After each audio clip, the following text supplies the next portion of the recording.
প্রিয় দর্শক, সবাইকে স্বাগত জানাচ্ছি এনটিভির নিয়মিত স্বাস্থ্য বিষয়ক আয়োজন স্বাস্থ্য প্রতিদিন অনুষ্ঠানে।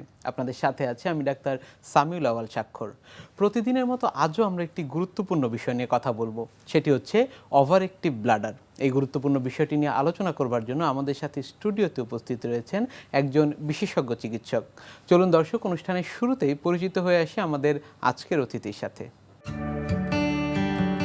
অধ্যাপক ডাক্তার আসফার উদ্দিন শেখ 1969 সালে জানুয়ারি মাসে কুষ্টিয়া জেলায় জন্মগ্রহণ করেন।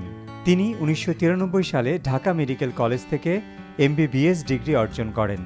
এরপর তিনি চিকিৎসা বিজ্ঞানে উচ্চতর MS ডিগ্রি লাভ করেন। বর্তমানে তিনি আনোয়ার খান মডার্ন মেডিকেল কলেজে ইউরোলজি বিভাগের বিভাগীয় প্রধান হিসেবে কর্মরত। স্যার, আপনাকে স্বাগত জানাচ্ছি আমাদের আজকের এই আয়োজনে। ধন্যবাদ স্যার, আজকে আমরা একটি গুরুত্বপূর্ণ বিষয় নিয়ে কথা বলবো, সেটি হচ্ছে ওভার অ্যাক্টিভ ব্লাডার। এই বিষয়টি অনেকেরই হয়ে থাকে, কিন্তু অনেকে আসলে এই বিষয়টি সম্পর্কে জানেন না বা পূর্ণ ধারণা না থাকার কারণে বিষয়টি চিকিৎসককে অবগত করেন না এবং পরিবারের সদস্যদেরও জানান না। অনুষ্ঠানের শুরুতে একটু জেনে নিতে চাই এই ওভার অ্যাক্টিভ ব্লাডার বিষয়টি কি। জি। ওভার অ্যাক্টিভ মানে লেম্যানস টার্মেও যেটা আমরা বুঝি যে ওভার অ্যাক্টিভ মানে ব্লাডারটা হাইপার অ্যাক্টিভ আছে, বেশি কাজ করছে। জি। তার আগে জানা দরকার তাহলে ব্লাডারের কাজ কি, ইউরিনারি ব্লাডারের কাজ কি।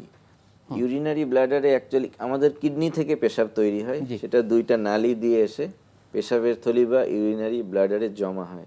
সো ইউরিনারি ব্লাডারের কাজ হচ্ছে পেশাবটা ধরে রাখা এবং একটা সময় পর পর যখন ভরে যায় সেটা ব্লাডারটা কন্ট্রাক্ট করে খালি করে দেয়।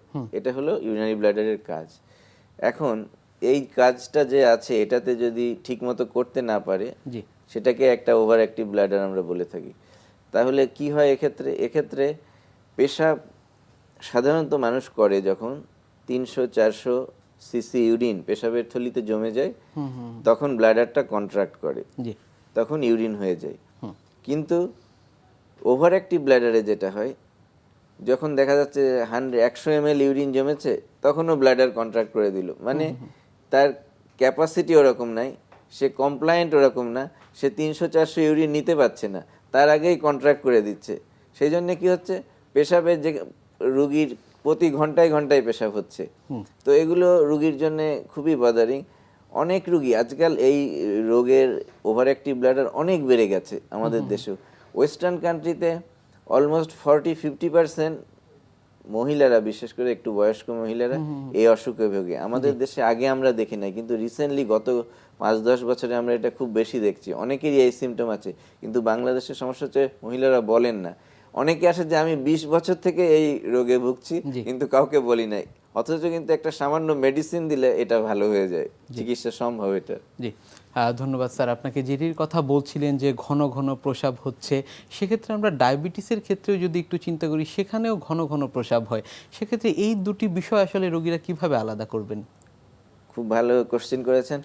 প্রথমে আমাদের ওভার অ্যাক্টিভ ব্লাডার ডায়াগনোসিস করতে হলে কতগুলো জিনিসকে এক্সক্লুড করতে হবে যে এগুলো আমাদের নাই। তার প্রথম কথা হচ্ছে যে সিস্টেমিক যে সমস্ত ডিজিজ লাইক ডায়াবেটিস আছে কিনা, ডায়াবেটিস মেলাইটাস বলে যেটাকে, ডায়াবেটিস ইনসিপিডাস, দুইটাই আছে কিনা বলতে হবে। এটা সহজভাবে আমরা ব্লাড সুগার টেস্ট করলে বা হিমোগ্লোবিন A1C এটা টেস্ট করলেই বুঝতে পারি যে ব্লাড তার ডায়াবেটিস আছে কিনা। আচ্ছা, আরেকটা আছে ডায়াবেটিস ইনসিপিডাস। এটা কিন্তু ওরকম গ্লুকোজ যায় না, কিন্তু অনেক ইউরিন প্রডিউস হয়।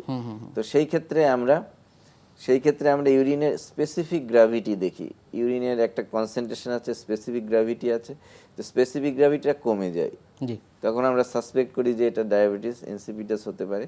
এবং এদের যদি ওয়াটার সাপ্রেশন, যদি আমি কম পানি খাওয়াই তারপরেও কিন্তু এরা বেশি প্রস্রাব করতে থাকে, তো তখন আমাদের মাথায় হয় যে এটা প্রবাবলি ডায়াবেটিক ইনসিপিডাস। সো এই দুটো আমরা এক্সক্লুড করলাম। তারপরে আমাদের দেখতে হবে কোনো ইনফেকশন আছে কিনা। ইনফেকশন হলে তো বারবার পেশাব হয়, সেটা আমরা ইউরিনের রুটিন কালচার করে দেখলাম। এবং অন্য কোনো প্রস্রাবের থলিতে অন্য কোনো ডিজিজ আছে কিনা, স্টোন, টিউমার ইত্যাদি আছে কিনা, এগুলো আমরা এক্সক্লুড করার পরেই তারপরে বলবো যে এটা ওভার অ্যাক্টিভ ব্লাডার। জি, সেক্ষেত্রে ডায়াবেটিসের সাথে ঘরে বসে কোনো পার্থক্য অনুভব করবেন কিনা? হ্যাঁ, ঘরে বসে অনুভব করা যাবে। প্রথম কথা হচ্ছে যে ঘরে বসে যদি আপনি ইউরিন টেস্ট করতে পারেন তাহলে তো 100% করা যাবে। এটা কিন্তু ডায়াবেটিক রোগীরা বাসায় করে ইউরিন টেস্ট। আরেকটা জিনিস আছে, সেটা হচ্ছে যে ডায়াবেটিস ইনসিপিডাসে যেটা হয়, ওভার অ্যাক্টিভ ব্লাডারে যেটা হয়, এই জিনিসটা কিন্তু দিনের বেলা বেশি হয় রোগীদের। আচ্ছা, দিনের বেলা বেশি হয়, রাতে তারা অত বেশি সিমটোমেটিক থাকে না, দিনের বেলা বেশি হয়। আর এদের ব্লাডারের ক্যাপাসিটি কম থাকে, এরা ধরে রাখতে পারে না, একটু ব্লাডার ফুল হলে সাথে সাথে টয়লেটে যেতে হয়, অনেক সময় আর্জেন্সি হয়, আর্জ ইনকন্টিনেন্স হয়, এগুলো থাকে। জি। ধন্যবাদ স্যার আপনাকে। সাধারণত কি কি কারণে আসলে ওভার অ্যাক্টিভ ব্লাডারটি হয়ে থাকে? ওভার অ্যাক্টিভ ব্লাডারের exact cause is unknown, exact cause জানা যায় না, তবে ব্লাডারটা হাইপার সেন্সিটিভ থাকে, হাইপার সেন্সিটিভ থাকে। Overactivity, secondary overactivity of the bladder অনেক কারণে হতে পারে। যেমন বলি, যাদের স্ট্রোক হয়, নিউরোলজিক্যাল কারণ, তাদেরও কিন্তু এরকম বারবার পেশাব করে, ওভার অ্যাক্টিভ হয়, কিন্তু ওটা অ্যাকচুয়ালি ওভার অ্যাক্টিভ ব্লাডার না, ওটা নিউরোলজিক্যাল কারণে হয়। আমরা বাই ডেফিনেশন বলেছি ওভার অ্যাক্টিভ ব্লাডার মানে যেটার কোনো আমরা কজ খুঁজে পাবো না, তারপরেও পেশেন্টের এই সিমটম থাকবে, বারবার পেশাব করবে, সেটাই ওভার অ্যাক্টিভ ব্লাডার। ডায়াবেটিস জন্য হতে পারে, একটা স্টোন যদি থাকে পেশাবের থলিতে সেটাতে হতে পারে, ইনফেকশন থাকলে হতে পারে, এক ধরনের টিউমার আছে হতে পারে, রেডিয়েশন, অনেকে রেডিয়েশন ক্যান্সারের জন্য দেয়, তখন কিন্তু এই সিমটম নিয়ে আসে। সো এগুলো থাকতে পারে। স্যার ক্যান্সারের ট্রিটমেন্টের পরে আসে ওভার অ্যাক্টিভ ব্লাডারটি নিয়ে। জি জি জি। সেক্ষেত্রে আসলে স্যার তখন কি করণীয় তাদের? মানে ওভার অ্যাক্টিভ ব্লাডার আছে কিন্তু অন্য কোনো কিছু নাই, অন্য কোনো ডিজিজ নাই। সেক্ষেত্রে স্যার ক্যান্সারের জন্য কেমোথেরাপি নিয়েছে কিংবা রেডিওথেরাপি নিয়েছে, কিংবা স্যার আপনি যেটি বললেন যে বিভিন্ন ধরনের রেডিয়েশনাল ফ্যাক্টর যেগুলো ছিল, তার পরবর্তীতে যখন ওভার অ্যাক্টিভ ব্লাডার নিয়ে আসছে, তখন স্যার আসলে তার জন্য কি করণীয়? এই পেশেন্টগুলোকে চিকিৎসা করা খুবই কঠিন, কারণ এদের ওভার অ্যাক্টিভ ব্লাডার হওয়ার কারণ হচ্ছে যে রেডিয়েশন পেয়ে পেশাবের থলিটা ছোট হয়ে যায়, থিম্বল হয়ে যায়। সো যার পেশাবের থলি ছোট, তার 100 ml 50 ml ইউরিন গেলেও কন্ট্রাক্ট করে। আচ্ছা। সো পেশাবের থলিকে বড় করতে হবে, বড় করার জন্য অনেক উপায় আছে, আর ইউরেথেলিয়ামটাও অনেক সেন্সিটিভ থাকে, সেই জন্য আমরা অনেক সময় এদেরকে পেশাবের থলির ভিতরে ওই পটাশ অ্যালাম ওইগুলো দিই, তাতেও না হলে পেশাবের থলিটাকে বড় করার জন্য একটা অপারেশন করা যায়, সেটা করা হয়। জি, ধন্যবাদ স্যার আপনাকে। আমি একটু পরীক্ষা নিরীক্ষার বিষয়ে আসতে চাই, সেটি হচ্ছে তিনি যে এই যে ওভার অ্যাক্টিভ ব্লাডার এই সমস্যাটিতে ভুগছেন, এটি নির্ধারণের জন্য চিকিৎসকের কাছে আসলে কি কি পরীক্ষা নিরীক্ষা করা হয়ে থাকে? পরীক্ষার জন্য আমরা প্রথমেই করব ইউরিনের টেস্ট করব একটি। আচ্ছা। ইউরিন টেস্ট করে দেখব যে তার স্পেসিফিক গ্র্যাভিটি যেটা, সেটা নর্মাল আছে না কম আছে। কম থাকলে আমি সাসপেক্ট করব যে তার ডায়াবেটিস ইনসিপিডাস থাকতে পারে, আর সে অত্যধিক পানি খায় হয়। কমনেস্ট কজ আমি বলি যে এই সিমটম নিয়ে যে আসে বারবার পেশাব, যেটাকে আমরা ওভার অ্যাক্টিভ ব্লাডার বলছি, তার কমনেস্ট কারণ হলো বেশি পানি খাওয়া। জি। সেই জন্য প্রথমে আমরা রোগীকে জিজ্ঞেস করি যে আপনি কতটুকু পানি খান, এবং যদি বেশি পানি খায় তাকে প্রথমে ওটা স্টপ করি, আবার তাকে কয়েকদিন পরে 1-2 সপ্তাহ পরে ফলো আপে আসতে বলি, তখন একটা ব্লাডার ডায়েরি করি। ব্লাডার ডায়েরি মানে হচ্ছে পেশেন্ট সারাদিনে কি কি লিকুইড খেয়েছে, কতটুকু সে পেশাব করেছে, চার্ট করি। তারপরে 24 আওয়ার্স পরে আমরা দেখি, এরকম 2-3 দিনের একটা চার্ট নিয়ে রোগী আসে যে কতটুকু খাচ্ছে, কতটুকু আউটপুট। যদি অ্যাডিকুয়েট খায় ঠিক আছে, যদি অত্যধিক পানি খায় তাহলে নর্মালি হবে, ওইটা কাট ডাউন করে দিলেই কিন্তু এই সিমটমগুলো চলে যাবে। তারপরে আমরা ইউরিন টেস্ট করে দেখবো যে ইনফেকশন আছে কিনা, যদি কোনো ইনফেকশন না থাকে তারপরে আমরা ইমেজিং করব, একটা আলট্রাসাউন্ড করব, পেশাবের থলিতে কোনো সমস্যা আছে কিনা। আরও কতগুলো স্পেসিফিক টেস্ট আছে, সেগুলো হলো ইউরোডাইনামিক টেস্ট। ইউরোডাইনামিক টেস্ট আমরা ব্লাডারে পেশাবের থলির প্রেশার দেখি, প্রেশার কতটুকু হচ্ছে, কমপ্লায়েন্স কতটুকু হচ্ছে। যদি দেখা যায় যে 100 ml ইউরিন দিয়ে ব্লাডার কন্ট্রাক্ট করছে, তার মানে নন কমপ্লায়েন্ট ব্লাডার, সেটা দেখা যায়। তারপরে তাতেও যদি না হয় আমরা পেশাবের থলিটা এন্ডোস্কোপি করে দেখি যে ওখানে অন্য কোনো প্রবলেম আছে কিনা, কেন এই সিমটমগুলো হচ্ছে। জি, ধন্যবাদ স্যার আপনাকে। সেক্ষেত্রে চিকিৎসকদের পক্ষ থেকেই বলা হয় যে বেশি বেশি পানি খাওয়ার জন্য, যারা স্যার হচ্ছে প্রচুর পানি খাচ্ছেন এবং পরবর্তীতে যাদের বারবার আসলে আমরা যেটি বলছি যে এই যে প্রস্রাব করতে হচ্ছে, সেটিকেও কি আমরা ওভার অ্যাক্টিভ ব্লাডার বলবো কিনা? না, এটিকে ওভার অ্যাক্টিভ ব্লাডার বলবো না বাই ডেফিনেশন, কারণ সেটা পানি খাওয়ার জন্য হচ্ছে, এটা প্রিভেন্টেবল। এই পানি খাওয়াটা বন্ধ করলেই তার কিন্তু এটা সিমটমটা চলে যাবে। এখন এই যে আপনি যেটা বললেন, এটা কিন্তু খুব কমন একটা ব্যাপার। আমাদের যারা জেনারেল প্র্যাকটিস করে ওরা রুগীদের প্রায় বলে যে বেশি বেশি করে পানি খান। এখন বেশি বেশি পানি তো রুগী বুঝবে না, সে 4-5-10 লিটার পর্যন্ত পানি খায়, এরকম আছে। তো আমি যেটা বলি যে কতটুকু পানি খাবেন এটা বোঝার উপায় আছে একটা, সেটা হচ্ছে আপনি অতটুকু পানি খাবেন যাতে আপনার পেশাবের রংটা ক্লিয়ার থাকে, পানির মতো থাকে, হাই কালার না হয়, সেটা কারো ক্ষেত্রে 1.5 লিটার হতে পারে, কারো ক্ষেত্রে 4 লিটার হতে পারে, ডিপেন্ডিং অন সে কোথায় কাজ করছে। এইটার তার উপরে বডি ওয়েটটা কেমন, বডি ওয়েট কেমন, গাঠনিক কতটুকু অবস্থা। ডিমান্ড বডিতে তার, সেই অনুযায়ী তাকে পানি খেতে হবে। জি, ধন্যবাদ স্যার আপনাকে। আরেকটি বিষয় জেনে নিতে চাই, সেটি হচ্ছে চিকিৎসাগত পদ্ধতি। ওভার অ্যাক্টিভ ব্লাডার যদি স্যার হয়ে যায় সেক্ষেত্রে আসলে কি কি ধরনের চিকিৎসা আছে, কখন সার্জিক্যাল ট্রিটমেন্ট প্রয়োজন হয় এবং কখন স্যার শুধু মুখের ওষুধ দিয়েই আসলে এটিকে কন্ট্রোল করা যায়? খুবই ভালো কোশ্চেন করেছেন। প্রায় 90% ওভার অ্যাক্টিভ ব্লাডারের পেশেন্ট মেডিকেল ট্রিটমেন্ট মানে ওষুধ দিয়ে ভালো হয়ে যায়। একটি কিংবা দুটি ওষুধ দিলেই পেশেন্ট ভালো হয়ে যায়। এই রুগীরা যারা এই জাতীয় জিনিসে সাফার করে, এদের মধ্যে একটা ভুল ধারণা আছে। আমি দেখেছি যে তাদের ধারণা যে এই অসুখটা ভালো হয় না, আচ্ছা, কিন্তু যখন তারা একটা ওষুধ দিলেই ভালো হয়ে যায়, এরা কিন্তু খুবই খুশি হয়। বাজারে অনেক ধরনের ওষুধ আছে ব্লাডারটাকে সাপ্রেস করার জন্য, এটাকে আমরা অ্যান্টিকোলিনার্জিক বলি, ইউরো সিলেক্টিভ অ্যান্টিকোলিনার্জিক। এই 2-3 রকমের ওষুধ আছে, এটা দিলে ব্লাডার সাপ্রেস হয়ে যায়, তখন আর বারবার পেশাব হয় না। এটা হচ্ছে মেডিকেল ট্রিটমেন্ট। 90% মেডিকেল ট্রিটমেন্টে ভালো হয়ে যায়। যারা রেসপন্স করে না তাদের ক্ষেত্রে আমরা পেশাবের থলির ভিতরে সিস্টোস্কোপি করে একটা ইনজেকশন দিই। আচ্ছা, এটা ওই যে প্লাস্টিক সার্জনরা বোটক্স ইনজেকশন দেয় স্কিন ক্রিজ তোলার জন্য, ওই বোটক্স ইনজেকশন দিয়ে ওটা ওই নার্ভগুলোকে প্যারালাইসিস করে কিছু সময়ের জন্য, তো সেটা দেয়া যেতে পারে। কখন আসলে এর সার্জিক্যাল ট্রিটমেন্ট প্রয়োজন পড়ে? সার্জিক্যাল ট্রিটমেন্ট আমরা ট্রিটমেন্টকে কয়েকটা ধাপে ভাগ করতে পারি। প্রথমেতে হচ্ছে যে লাইফস্টাইল মডিফিকেশন। আচ্ছা, লাইফস্টাইল মডিফিকেশন মানে হচ্ছে যে আমি adequate amount of water intact করব, যতটুকু দরকার, এক্সেস খাবো না। সেকেন্ড হচ্ছে যে আমি স্মোকিং অ্যাভয়েড করব, অ্যালকোহল, টি, কফি এগুলো লিমিট করে দেব। জি, থার্ড আসবে হচ্ছে যে ওয়েট রিডাকশন। ওয়েট রিডাকশনের একটা রোল আছে, কারণ আমার যে বডি ওয়েটটা কিন্তু আমার ব্লাডারের উপরও গিয়ে পড়ে পেটের ভিতরে, সো ওয়েট রিডাকশন করলে এটা ইমপ্রুভ হবে অনেকটা। তারপরে কতগুলো এক্সারসাইজ আছে, কিগেলস এক্সারসাইজ, পেলভিক মাসেলের এক্সারসাইজ, এগুলো করলে যদি পেলভিক মাসেলগুলো স্ট্রং হয় তাহলে ওভার অ্যাক্টিভিটি কমে যায়। যাদের ক্রনিক কনস্টিপেশন থাকে এটা ট্রিট করতে হবে, ক্রনিক কনস্টিপেশন। তারপরে পেশেন্টকে কিছু জিনিস অ্যাভয়েড করতে হবে, যেমন আমরা বলি যে সাইট্রাস ফুড, স্পাইসি ফুড, এগুলো অ্যাভয়েড করবেন। আচ্ছা, তারপরে ভিটামিন ডি সাম রোল আছে, ভিটামিন ডি দিলে ইমপ্রুভমেন্ট হয়। এগুলো হচ্ছে যে লাইফস্টাইল মডিফিকেশন। অ্যান্ড সেকেন্ড হচ্ছে মেডিকেল ট্রিটমেন্ট। মেডিকেল ট্রিটমেন্ট আমি অলরেডি বলে ফেলেছেন। জি, এখন সার্জিক্যাল ট্রিটমেন্টে যদি আমরা আসি, প্রথমে আমি সিস্টোস্কোপি করে দেখব যে ওখানে অন্য কোনো প্যাথোলজি আছে কিনা, অন্য কোনো আলসার আছে কিনা। অনেক সময় ইন্টারস্টিশিয়াল সিস্টাইটিস থাকলে ওখানে এক ধরনের আলসার থাকে, হানার্স আলসার বলে, ওইগুলো ট্রিট করতে হয়। আচ্ছা, ঠিক আছে। তারপরে যদি পেশাবের থলির ক্যাপাসিটি কমে গিয়ে থাকে, রিয়েলি ক্যাপাসিটি কমে, তাহলে যখন আমি পানি দিয়ে ওটা ফোলাবো, পেশেন্ট পেইনের কমপ্লেন করে ডিস্টেনশন হলে, তখন আমরা ওই যেটা বলছিলাম আমি, বোটক্স ইনজেকশন পেশাবের থলির মধ্যে অনেকগুলো জায়গায় দেওয়া হয়, তাহলে পেশাবের থলিটা ওভার অ্যাক্টিভ না হয়ে কিছুটা অ্যাক্টিভিটি কমে যায়, 6 মাস 1 বছরের জন্য ভালো থাকে, আর কোনো মেডিসিন দেওয়া লাগে না। তাতেও যদি না হয়, যেটা আমি বলছিলাম রেডিয়েশন সিস্টাইটিস, ছোট হয়ে গেছে ব্লাডার, সেগুলো সার্জারি করা যায়। সার্জারি করে ইন্টেস্টাইনের, খাদ্যনালীর একটা পোর্শন ব্লাডারের মধ্যে দিয়ে ওই আইলিওসিস্টোপ্লাস্টি করে পেশাবের থলির ক্যাপাসিটিটা বাড়িয়ে দিয়ে যায়, তখন আর এই সিমটমগুলো থাকে না। জি, ধন্যবাদ স্যার আপনাকে।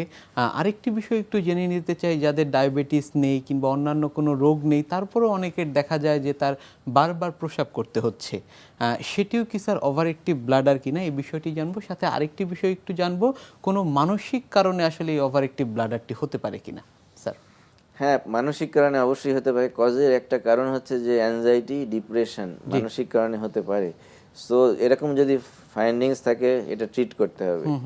সব কিছু প্রিসিপিটেটিং ফ্যাক্টরগুলো ট্রিট করতে হবে। একটা কারণ মানসিক কারণ, অ্যাংজাইটি, ডিপ্রেশন থাকলে হতে পারে।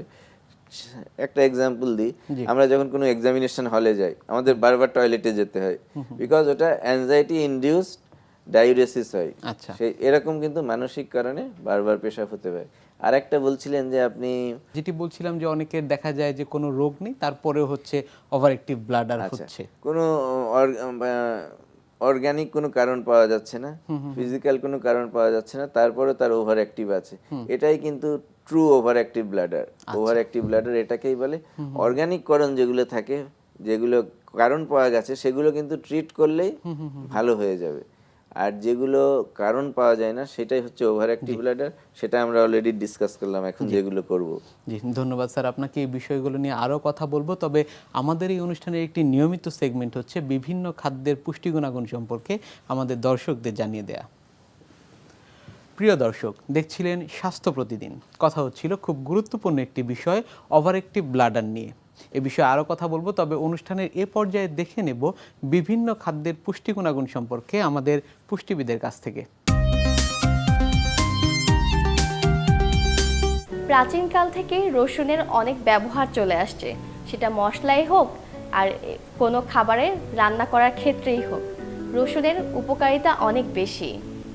বিশেষ করে রসুনের মধ্যে যে পুষ্টিগুণ আছে সেটা যদি আপনারা শোনেন তাহলে সত্যি আপনারাও বলবেন যে আসলে প্রতিদিন অন্ততপক্ষে একটি করে আস্ত কাঁচা রসুন খাওয়া অবশ্যই দরকার।